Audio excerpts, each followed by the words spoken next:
ہمارے ہاں جو لوگ اسلامی علوم پر یا مذہب کے اوپر بات یا بحث کرتے ہیں، ان لوگوں میں عام طور پر یہ بات دیکھی گئی ہے، یا دیگر مختلف قسم کے مکاتب کے لوگ بھی جب اپنے ہاں کسی چیز پر طب آزمائی کرتے ہیں تو ان کے ہاں یہ ایک بات عجیب سی دیکھی گئی ہے کہ وہ دیگر لوگوں کو جو اس علوم کے ماہر کہیں گزرے ہوتے ہیں یا فی زمانہ موجود ہوتے ہیں، ان کے کام میں من میخ نکالتے ہیں اور ایسے کرتے ہیں کہ جیسے ان کی تذلیل کر رہے ہوں، اور یہ تذلیل بنام تنقید کی جاتی ہے کہ ہم جی نقد و جرح کرتے ہیں ان کے اوپر۔ جب ان کو سنا جاتا ہے تو یہ معلوم ہوتا ہے کہ وہ تذلیل کر رہے ہیں، تنقید کر رہے ہیں، بغض نکال رہے ہیں، برا بھلا کہہ رہے ہیں، عجیب و غریب قسم کے القابات ان کو دے رہے ہوتے ہیں۔ یہ سراسر ناجائز قسم کی بات ہے۔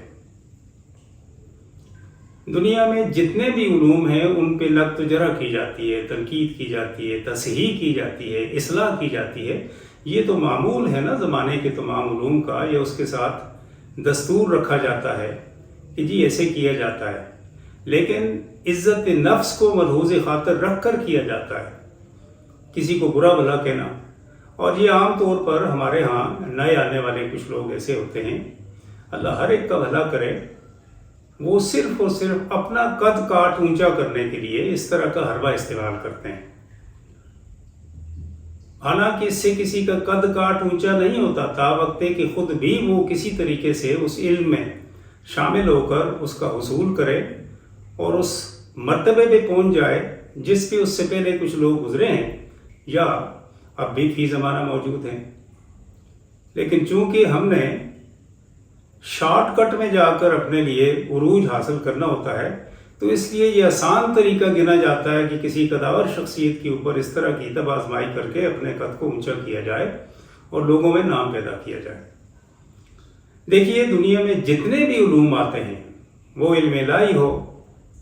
یا علم نبوی ہو، نبوت کا علم ہو یا پیغمبروں کا علم ہو، علم دینی ہو، دنیاوی ہو، حصولی ہو، حضوری ہو، علم ظاہری ہو، علم باطنی ہو، علم کلامی ہو، علم فلسفی ہو، علم سائنسی ہو، علم تجرباتی ہو، علم عقلی ہو، علم اخلاقی ہو، علم صدری ہو، علم خطابی ہو، جتنے بھی علوم ہیں، یا اس سے بڑھ کر بھی بہت سارے نام دیے جا سکتے ہیں یا موجود ہیں جن جن علوم کے نام، جتنے بھی علوم ہیں ان کی صرف دو ہی قسم کی قسمیں ہوتی ہیں، یعنی ان علوم کے حصول کے بعد دو طرح کی تشریحات ان کی باہر نکلتی ہیں۔ ایک علم کامل ہوتا ہے جسے علم نافع بھی کہتے ہیں، جو انسانیت کے لیے، جو مخلوقات کے لیے نفع کا باعث بنتا ہے، اور ایک علم ناقص ہوتا ہے، نقص نکالنے والا، دوسرے لفظوں میں گمراہ کرنے والا، دوسرے لفظوں میں اس کو مزید کہیں آپ تو ضرر پہنچانے والا، یہ ہوتا ہے۔ اب دیکھیں جب بھی تنقید کی جاتی ہے تو اس کا مقصد کیا ہوتا ہے کہ اگر اصلاحی پہلو اس علم کا جو موجود ہے یا کسی نے اس کی تشریح کی ہے تو اس میں اگر کوئی ایسی چیز ہے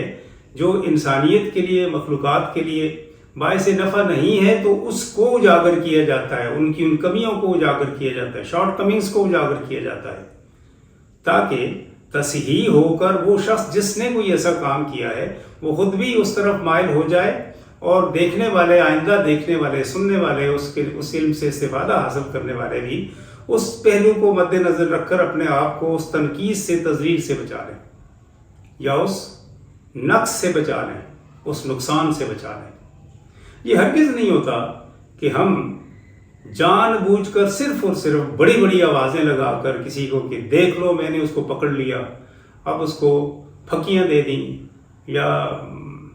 اس کو گردن سے دبوچ دیا میں نے، یا اس نے یہ کچھ وہاں پہ کہا تھا۔ یاد رکھو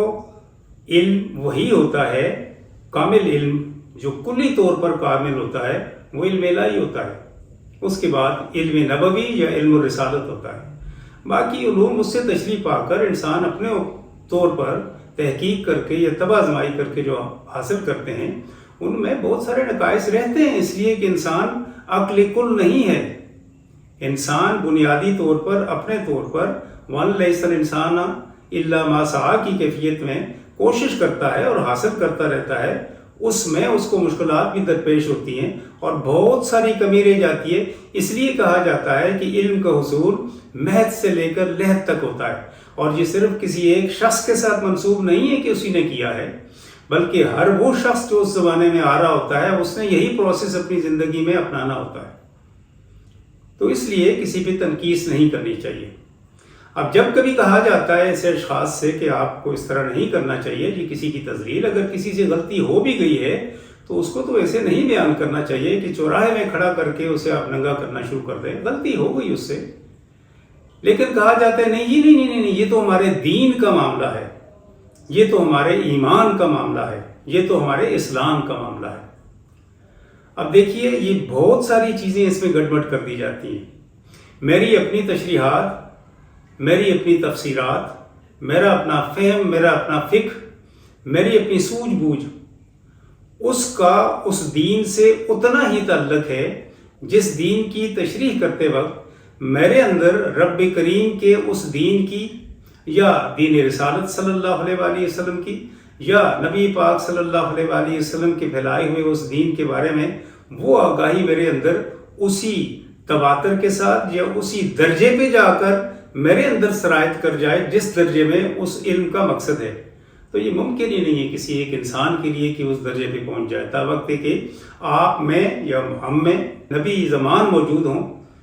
رسول زمان موجود ہوں، اور وہ خود ہماری جتنی بھی الجھنیں ہیں ان کو صحیح کرنے کے لیے ہماری رہنمائی کرتے رہے۔ اب وہ موجود نہیں ہیں تو ہمارے پاس واحد ذریعہ اپنے طور پر اپنے فہم اور اپنے حالات و واقعات کے مطابق ہوتا ہے۔ غلطیاں ہوتی ہیں، اس میں ہو جاتی ہیں۔ جہاں تک اس قسم کی باتوں کا تعلق ہے کہ ہم اس کو جوڑ دیتے ہیں کہ اس کا تعلق دین سے ہے،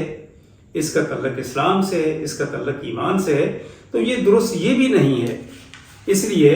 کہ ہمارے ہاں جب ہم دین، اسلام اور ایمان کی بات کرتے ہیں تو اس کے بارے میں ہمارے پاس واضح طور پر نبی پاک صلی اللہ علیہ وآلہ وسلم کی ایک حدیث موجود ہے۔ حدیث جبریل بھی اس کو کہا جاتا ہے، اس لیے کہ یہ جبریل امین اللہ تعالیٰ کی منشا و مرضی سے نبی پاک صلی اللہ علیہ وآلہ وسلم کے پاس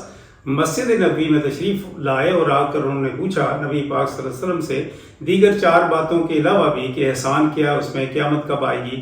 دین کی اس میں ایمان کیا ہے، اسلام کیا ہے۔ تو آپ نے جب پوچھا من الاسلام یا رسول اللہ صلی اللہ علیہ وآلہ وسلم، تو نبی پاک صلی اللہ علیہ وآلہ وسلم نے فرمایا کہ شہادت کہ اشہد اللہ الہ الا اللہ، اس کے بعد فرمایا الصلاۃ، اس کے بعد فرمایا الصوم رمضان، اس کے بعد فرمایا آپ نے کہ الزکوٰۃ، اس کے بعد کہا کہ الحج۔ ایک روایت میں حج کا ذکر نہیں ہے، زکوٰۃ تک ہے۔ تو فرمایا یہ ہمارے پاس اسلام ہے۔ پھر پوچھا کہ ایمان کیا ہے، تو فرمایا کہ اللہ پہ ایمان، اس کے فرشتوں پہ، اس کی کتابوں پہ، اس کے رسولوں پہ، یوم الآخرت پہ، قدر خیری و شرری والبعث بعد الموت۔ تو یہ ہمارے پاس ایمانیات ہیں، یہ ہمارے پاس اسلامیات ہیں۔ اب اس کے علاوہ بہت ساری چیزوں کو اپنا نام اونچا کرنے کے لیے، اجاگر کرنے کے لیے، تنقید کرنے کے لیے، تنقیص کرنے کے لیے، دوسروں کو ذلیل کرنے کے لیے اگر دین، ایمان اور اسلام کا نام استعمال کیا جاتا ہے تو یہ درست نہیں ہے۔ ہمیں اس کی اصلاح کرنی چاہیے، ہمیں ان چیزوں کے بارے میں نظر رکھنی چاہیے، اور کبھی کسی کو اللہ اپنے کرم میں رکھے ایسے نہیں کرنا چاہیے کہ اس کی تذلیل کر دی جائے۔ تذلیل کسی صورت میں بھی جائز نہیں ہے، اور نبی پاک صلی اللہ علیہ وسلم کی ساری حیات طیبہ اسی پہ محمول ہے۔ اب چھوٹی سی ایک بات پہ عرض کرتا ہوں، نبی پاک صلی اللہ علیہ وسلم جب ابو جہل جیسے کافر اعظم اور فرعون وقت جو نبی پاک صلی اللہ علیہ وسلم کا اتنا مخالف تھا، اس کے بیٹے اکرمہ رضی اللہ تعالیٰ عنہ نے جب فتح مکہ کے بعد اسلام قبول کر لیا تو آپ صلی اللہ علیہ وآلہ وسلم نے تمام صحابہ کرام کو مسجد نبوی میں بٹھا کر ان کو تاکید کی کہ آپ نے کبھی بھی اکرمہ بن ابی جہل کے والد ابو جہل کے بارے میں برا نہیں کہنا، اس لیے کہ ان کے بیٹے کی دل آزاری ہوگی۔ بس اتنے عرض کرنا تھا کہ ہم یہ ہیں ہماری تعلیمات، یہ ہیں نبی پاک صلی اللہ علیہ وسلم کی، ہمیں احتیاط کرنا چاہیے۔